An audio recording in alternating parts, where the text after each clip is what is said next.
All right, so let's talk about some of the other issues from the courts. So we understand that there was a Ghana Leadership Award. Yeah, I've taken my main subject for your yeah, I mean, that's what a lot of people were interested in knowing, right? Yes. So let's now talk about the Ghana Leadership Awards. Yes. What's been happening in that regard? On Saturday, there were some awards, Ghana Leadership Awards, and guess who was speaking an award? Mr. Samuel Afotey Otu, the president of the Judicial Service Leader. Oh, he picked out an award, Yes, as the Judicial Service Leader of the Year. And so he was decorated with the Ghana flag over there and then pick up a plaque. And if you read the citation, very interesting indeed for his commitment, for the kind of work that he's been doing for the service over the years. And so the organizer think that he deserved to be awarded with that particular award. So on Saturday, Mr. Samuel Afotey Otu in support, he was supported by the Greater Accra chairman, Mr. Ramsey, and then also Yakubu Abdullah, who's the secretary of the Judicial. So you can see on your screen. Is that his family? So that's the family, the daughters, and then the son, all of them in support at this particular event last Saturday. So congratulations that is to him. What happened. But he's been speaking. I mean, I'm speaking to him about how this award means to him in relation to what he picked over the weekend. Let's hear what he has to say in relation to that. I feel great. Great. How does it spur you to push on with activities of the Judicial Service staff? Oh, what I think people are not seeing, everybody is saying it. So I have to sit up well and then do more. I have to deliver well because I can see people are monitoring us. So we have to do a better job for them. Yes, so I think that whatever he's doing, a lot of eyes on it. So this is going to spur him to do more for the association, all over 7,000 staff under the Judicial Service Staff Association. And you know, Ghana is heading to the election, December, less than a month to the election. He'll be picking his thoughts on what advice he will be having or he will have for his staff, the Judicial Service Staff Association of Ghana. And he said, look, make sure that you go to the polls, cast your vote, and go back home. Don't engage yourself in any political hooliganism, and don't also don any political party colors, so that when cases or disputes of election matters come to court, they will have some trust in the judicial service. Looking at the timing and where we are now, we are just about less than a month for election. And in as much as we have right to vote, and then we have our right to do other things, I think we should do that carefully.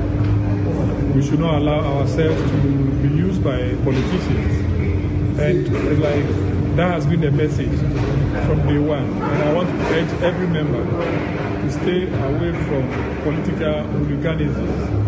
Go to the voting. After you vote, you just go home. That is all.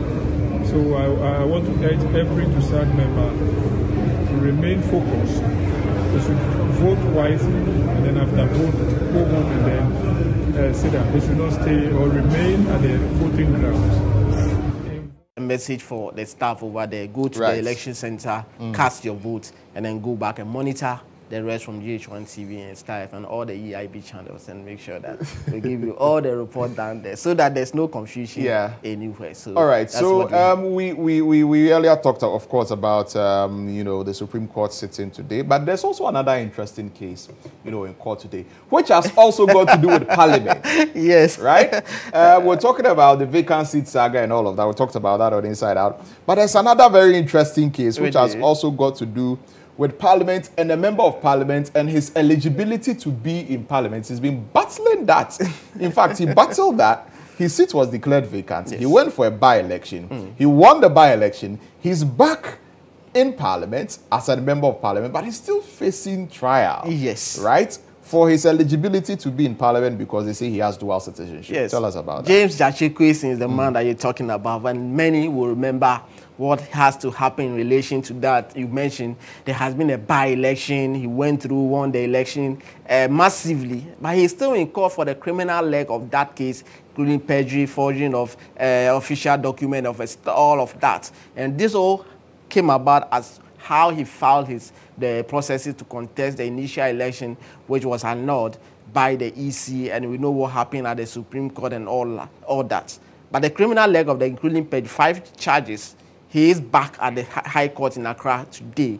The court presided over by Justice Mary Mami Ikwe-Yenzo will be dealing with the matter. Prosecution is still calling witnesses, but for some time now, it's been in and out and all that. But today, we should expect Honorable James Jachukwesi, the Member of Parliament for Asinof, to be back in court today in relation to that criminal leg of the charges. So a lot of issues regarding parliamentarians are happening around the court, especially when elections are much more closer than everybody. Is it true? Elections are just around the corner. And this man is still facing, criminal charges. And he's contesting again. Absolutely. So he's contesting again in the December election as the NDC candidate for the Asin. Sometimes you're trying to get some understanding from them and how they are able to cope with it.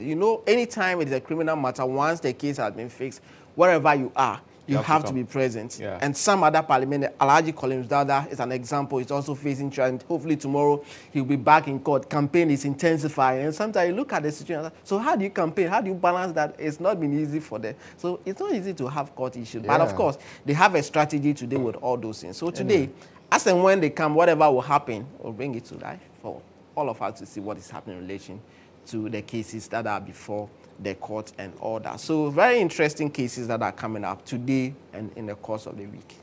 All right. Thank you very much, Murtala Inusah. Thank you, Lantam.